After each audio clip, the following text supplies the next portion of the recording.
গোটা রমজান জুড়ে রব্বুল আলামিন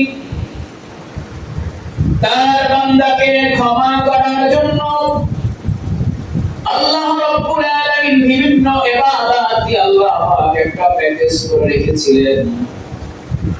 আল্লাহর বান্দা আল্লাহর গোলাম যেন ইবাদতগুলি ধাপে ধাপে ইবাদতগুলি করে যেন গোটা রমজানের মধ্যে যেন আল্লাহর গোলাম যেন তার সমস্ত জীবনের গুনাহগুলো যেন ক্ষমা করে একজন নিষ্পাপ মাসুম গোলামে পরিণত হয়ে যেতে পারে।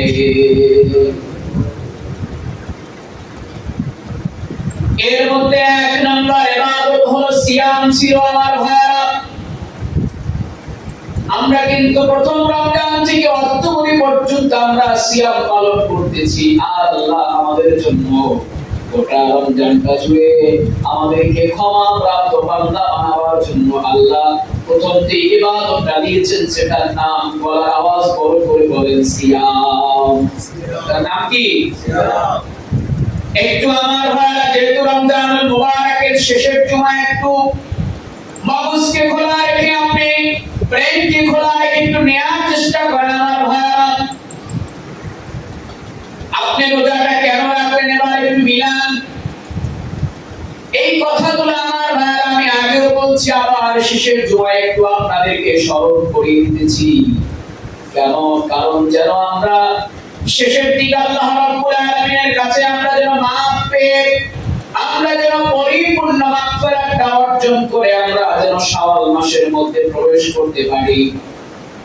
ও আমার ভাইরা, রব্বুল আলামিন আপনাকে আমাকে তাকওয়াবান বান্দা বানানোর জন্য, আপনাকে আমাকে আল্লাহ মাফ করে দেওয়ার জন্য আল্লাহ একটা দুইটা না অনেকগুলো ইবাদত রেখেছেন।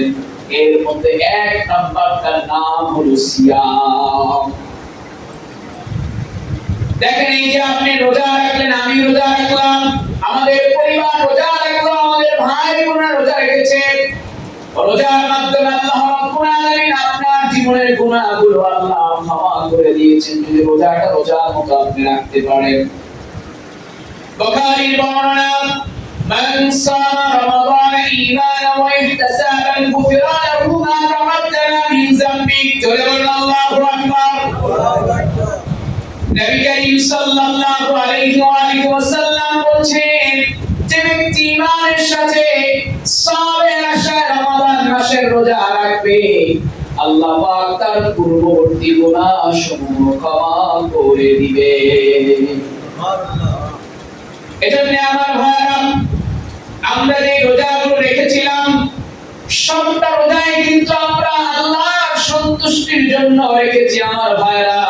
এজন্য রমজানের শেষের দিকে আল্লাহর কাছে কেঁদে কেঁদে বলবেন, রব্বুল আলামিন, ও আল্লাহ, রমজান তো চলে যাইতেছে মাওলা, আমি তো আপনার জন্য রোজা রেখেছিলাম মাওলা, ও আমার আল্লাহ, আপনি মেহেরবানি করে আমায় মাফ করে দেন। ও আমার ভাইরা, মুসলিম শরীফের বর্ণনা, নবী করিম সাল্লাল্লাহু আলাইহি ওয়াসাল্লাম বলেন, as-salatu khamsu wal jumu'atu ila al-jumu'ati wa ramadanu ila ramadan mukaffaratu ma bainahunna idha istajaba al-kaba'ir। Nabi Karim সাল্লাল্লাহু আলাইহি ওয়াসাল্লাম বলেন, পাঁচ ওয়াক্ত নামাজ এক জুমা থেকে অপর জুমা, এক রমাদান থেকে আরেক রমাদান, এর মধ্যবর্তী যতটা সময় আছে এর মধ্যে যত গুনাহ হয় আল্লাহ পাক তার বান্দার গুনাহগুলো মাফ করে দেন। সুবহানাল্লাহ। দুই নাম্বার আমল দিয়েছিলেন আল্লাহ রাব্বুল আলামিন আপনাকে আমাকে মাফ করার জন্য পুরো রমজান জুড়ে। এই দুই নাম্বার আমলটা ছিল, এখন আছে একটা দিন, সে আমলটার নাম হলো আমার ভাইরা সালাতুত তারাবিহ, কিয়ামুল লাইল, সালাতুত তাহাজ্জুদের নামাজ, নফল নামাজ। যারা আমার বন্ধুরা তারাবিহ পড়তে পারেন না, ইচ্ছা করে মিস দিয়েছেন আমার ভাইরা, একটু আল্লাহর কাছে শেষ সময় তওবা করবেন। ও আল্লাহ, আমি তো আমার ব্যস্ততার কারণে, আমার গাফলতির কারণে আমি রমজানে তারাবিহগুলো পড়তে পারি না। একটু মিলান আপনার সাথে আমার ভাইরা, পুরো রমজান জুড়ে আল্লাহ